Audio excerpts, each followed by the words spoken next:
What Jim said there about the breathing, that's actually an amazing neuroscience-based trick called the physiological sigh. So you might notice when a child is throwing a tantrum, they actually do this.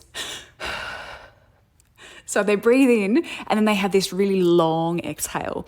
And what they're actually doing there is they're unknowingly switching off their fight or flight response, so our body's stress response. And we know that by doing this specific breathing technique, it helps to kind of tune down the activation of the fight or flight response. In fact, it actually brings us closer to what we call our rest and digest state. So I'm just going to repeat it now. So you do 2 inhales, the second one being like a tiny sip of air to totally fill up your lungs, and then a really long exhale. So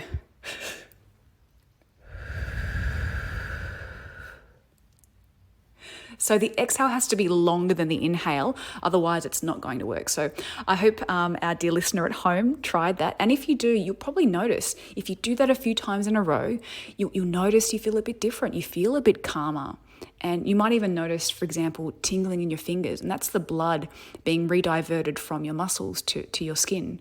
And I think it's such an amazing, quick trick for helping calm yourself down if you are feeling overwhelmed. So is that something that we knew how to do when we were kids and we lose the ability to do as we're adults and we feel a bit embarrassed about, heavy breathing in public when we're stressed? Yeah, well, I think it's just an innate behaviour that we all have. In fact, all of us do this without realising, probably, once an hour at least, we're doing this stress reduction technique. It's just that it's only recently that science has identified this mechanism. It's pretty cool. Where are you going to try it, Zoe?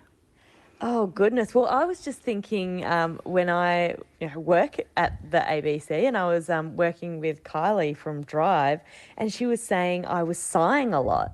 And she said, I've never worked with someone who sighs so much. And I had no realization that I was doing these really big sighs in and out until she caught me doing it. And I was having a great day, but it was a really busy day and, that good kind of energetic stress. Yeah. Mm-hmm. And I wonder if those big sighs, because it was weird and she kept pointing them out and I was like, wow, I had no idea this was something I did. Maybe those big sighs were me adapting to that stress and bringing it back down to that fun level of stress rather than that terrible level of stress that you can get into. So interesting, doing it in an enjoying the stress, riding that hectic environment kind of way. Yeah.